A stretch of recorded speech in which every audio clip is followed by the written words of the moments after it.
Hello. Welcome back to the channel, guys. And I hope you're not surprised that nobody is buying anything. Like, literally, the statistics show that consumer spending is at an all-time low. Are we surprised? Are we surprised? Okay.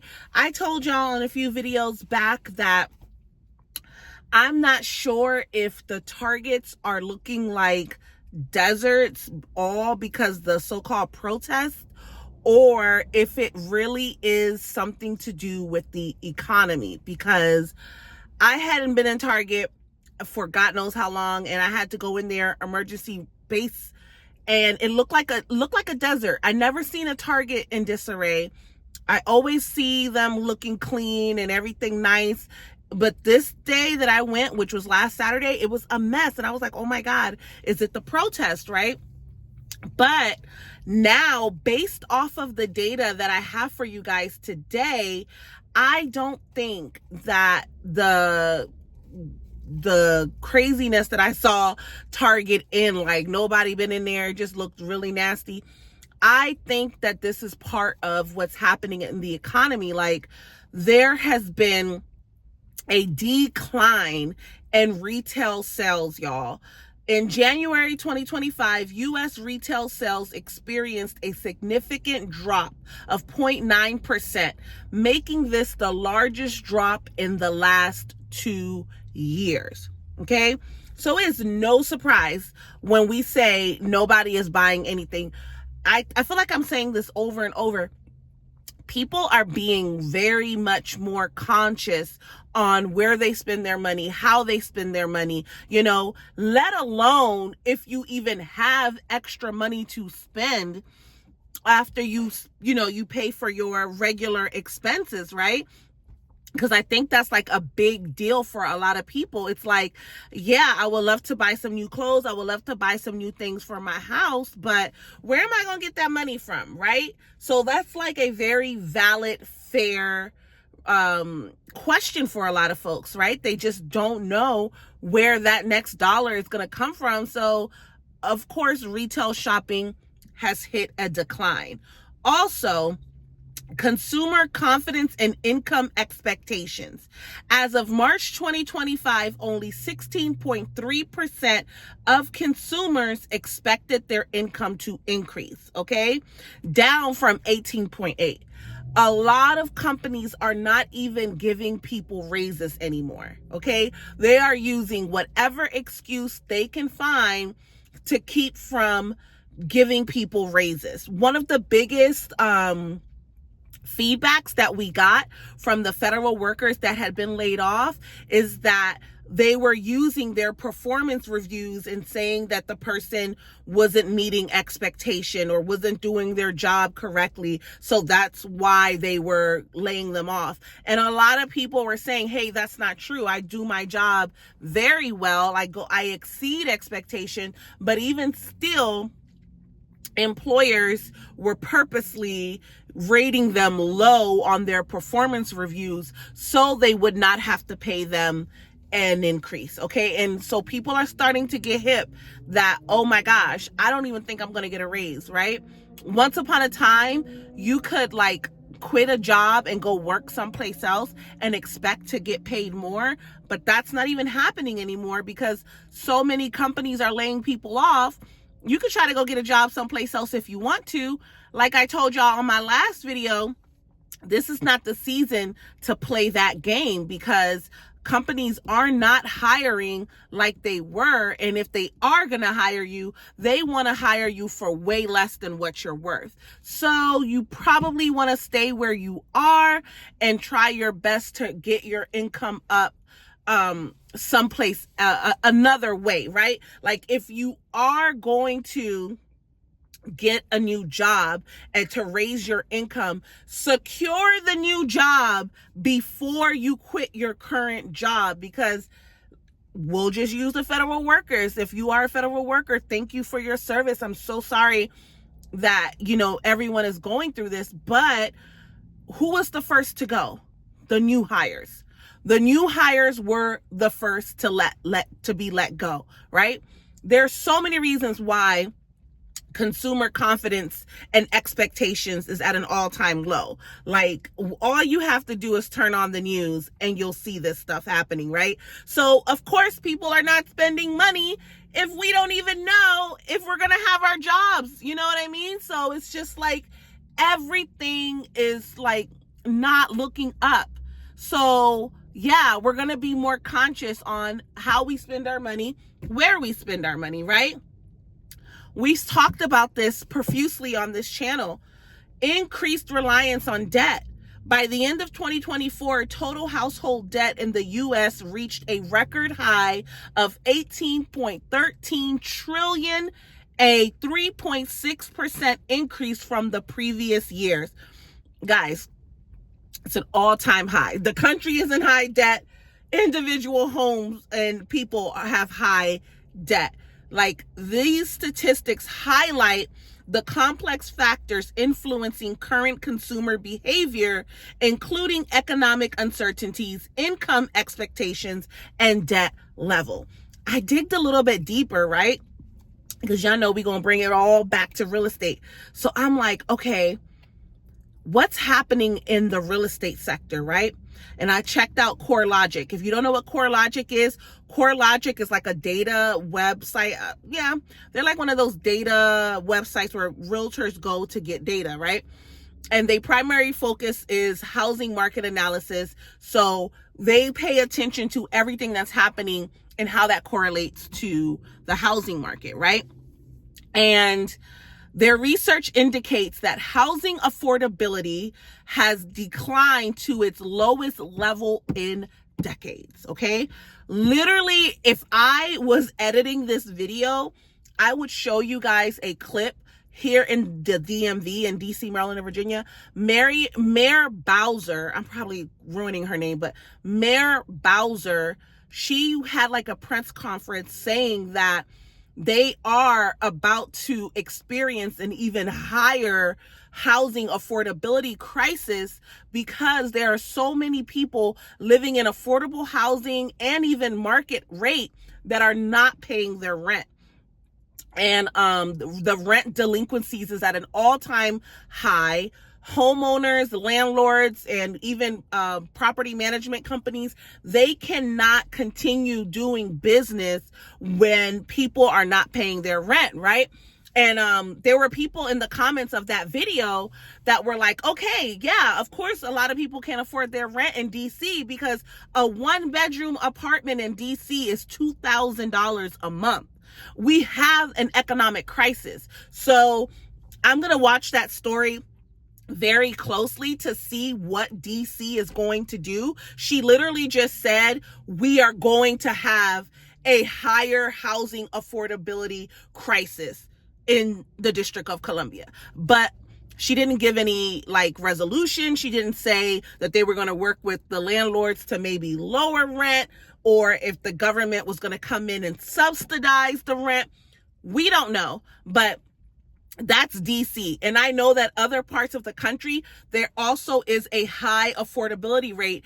And CoreLogic says that that there is a decline in housing affordability and that people just can't afford, even with interest rates coming down, right? The stock market has been crashing since last week and it's just going down and down and down, right? Interest rates have come down some. I shared this on another video. There are new construction companies that will allow you to purchase a house with a low interest rate, 4.99, very much lower than the market rate, right? Home prices have been coming down, but I shared this on another video. They were inflated so high that even with the prices coming down, even with interest rates coming down, people still cannot afford to purchase an average single family home in today's market. We're looking at about $450,000, okay? People cannot afford to purchase that. The interest rates are going to have to come down some more, and the prices are going to have to come down some more in order for folks to truly afford to purchase. So we could get more buyers in the market. Sellers can stop holding on to their properties because a lot of people are just stuck in their house because they can't afford to buy a new house. They might as well thug it out. That's why I titled the video some videos back, Don't Get Tricked Out the Bag. That's the theme of the year. It all started because I was meeting with home sellers that it did not make sense for them to sell their house and go rent. If your mortgage is $2,200 and you have a whole house and you have a family, right? Because it's different if you're a single person. Why would you sell your house to go rent an apartment that they're going to give you only the first year at $2,000? Remember, when you are renting, that landlord is able to raise the rent every year. Okay. So you're going to go in and pay $2,000 for a 1-bedroom apartment when you got a whole single family house or townhouse and you're paying $2,000, $2,200 in mortgage. It's better to thug it out in where you are right now because rent is high, mortgages are high. So a lot of people can't even sell their houses because they can't afford to go buy something else. That contributes to the affordability issue that we're seeing, guys. Additionally, now so it says this suggests that a significant portion of consumers' incomes is being allocated to housing expenses, potentially impacting their discretionary spending. We already talked about that. But additionally, CoreLogic has observed a rise in home equity lending. Dun, dun, dun. People are pulling money out, borrowing against their homes. I probably need to make a whole video about that, like doing a home line of equity, because personally, I would not do it. It would have to be a huge emergency before you borrow against your house, because when you do a home line of equity, you still have to qualify for that. Even it's like qualifying for a loan. You are modifying your current home loan. Okay, so that means that pulling that money out could add more time. You're going to pay interest on the money as you pay it back. It's almost like you're using the equity of your house like credit. Okay, and every bank is different on how they do your repayment plan with that line of equity that you take out on your house. Like, say, for example, you have $100,000 in equity.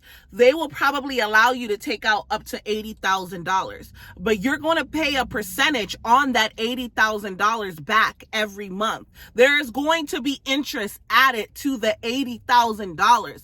This is why a home line of equity, in my opinion, is a slippery slope if you are already struggling to pay your mortgage. And it's almost like putting a double lien on your house, right? Because you're going to have your original mortgage and now you have that line of equity. It's a line of credit, okay? So you have to pay it back. They don't just give you the money interest free. You have to qualify for it. And in some cases, there could be closing costs. So you have to pay to get that money, right? I think I said this to you guys on a previous video. The only true way to cash out on the equity of your house is to sell your home with a realtor, okay? I'm gonna switch this topic here just a little bit, because this is very important for those of you that own a house. And like CoreLogic is telling us, we have approximately $23.6 billion that has been issued the first half of 2025. This trend indicates that homeowners are increasingly tapping into their home equity to finance major expenses, which could reflect broader consumer behavior. I told you guys just a little bit earlier, people are relying more on debt.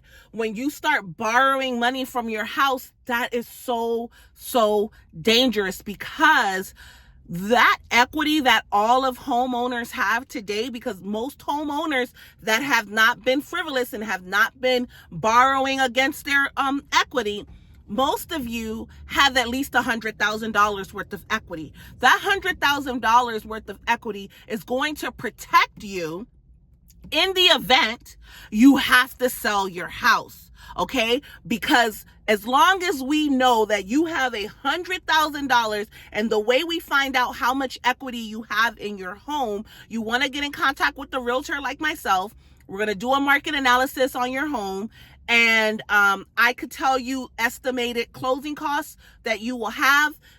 We're going to factor in the real estate fees. Great news that in most states, are not all, no, it's nationwide, you don't have to pay the buyer's broker anymore. So you should not be paying more than 3% to hire a realtor to sell your house.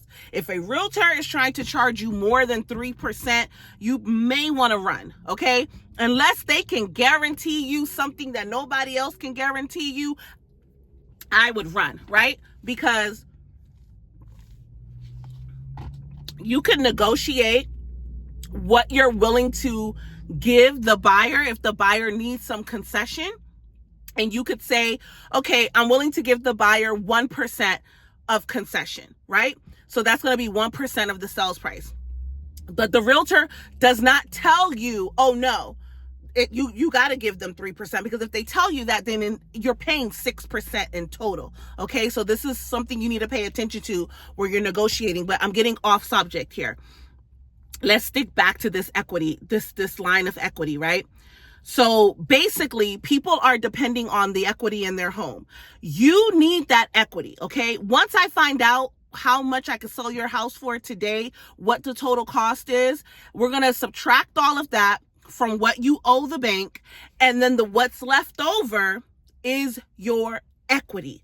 That is the money that you would get at closing when we sell your house. You're not going to pay taxes on that money. If you've been in your house over 2 years, there is no capital gains tax. You will have to add that income on your taxes, but it isn't going to be an extra capital gains if you've owned the house more than 2 years and this is the first house that you're selling.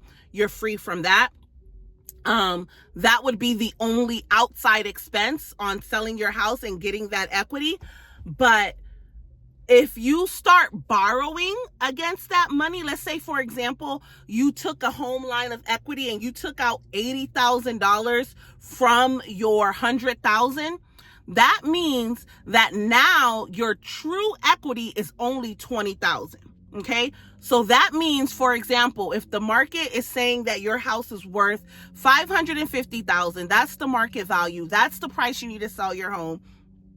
If you have $80,000 that you took out in a line of equity and you're still making payments on it, that $80,000 is going to be added to your total payoff amount.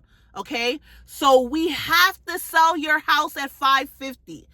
If for whatever reason there is a dip in your market, meaning houses are no longer selling at $550, remember how I said in the beginning of this video, home prices are coming down, right? Let's say your neighbor, they've been good. They practically own their house free and clear, and they just want to get out of that house as soon as possible. And it's just like your home. Same amount of bedrooms, same amount of square footage, same style, all that. It's a comp. Well, they decide they want to get out the house quickly. Now, instead of putting their house on the market for $550, they put their house on the market for $525. Their house sells before your house. Boom. Now they just messed up the market value of your property. Susie across down the street, another family, they got to get out of their house right away. They put their house on the market, $525. Boom. That house closes and sells. Now the comps for your home is no longer showing that the market value is $550. You borrowed that $80,000 based off of the market value of today. Okay? Fast forward 6 months from the day you took that money out, the market value in your neighborhood has gone down. But now you have a real emergency. For whatever reason, you have to sell that house or you're going to lose it up in foreclosure. Well, my friend, now You can't sell it for $550. Now you have to put your house on the market for $525. So that means that $20,000 in equity that you had, you lost. You lost that. And when you go sell your house, instead of you getting any money, you're going to have to pay $5,000 in order to walk away clean from that transaction, because you will still owe the bank what you owe the bank. Remember, the equity was only there when you had that $100,000, right? Had you not borrowed the $80,000 in a line of equity, you would have only lost $20,000 from the equity of your house, or $25,000 from the equity of your house. Going to settlement, you is selling your house using the same scenario. There's an emergency and you have to sell it. Selling your house, now you walk away with $75,000 instead of having to pay $5,000 at settlement because there was not enough money to cover what you owe. That's why I say stay away from lines of equity, borrowing money against your house. Unless you know that you're never going to sell that house, that you're going to be there for some time, you have a solid plan to pay off that debt, which it seems like a lot of people are just having to do that based off of these stats. Please don't do it, okay? Don't do it. When they call you and they tell you that they can give you money and this, that, and the third, hang up the phone. Look at that like a scam caller, all right? Because they're just trying to trick you out the bag. They are no different than those people that tell you, we buy your house in any condition. We'll give you an amount for your house. They never tell you that they're going to give you market rate. They never tell you that they're going to give you market value. You want to know why? Because they don't. They always give you less than what your house is worth, because when they buy your house in any condition, all they do is go in there, gut it out. They have a crew. I work for one of these companies. I do audits on their homes when they hire repair companies to go in and do the repairs.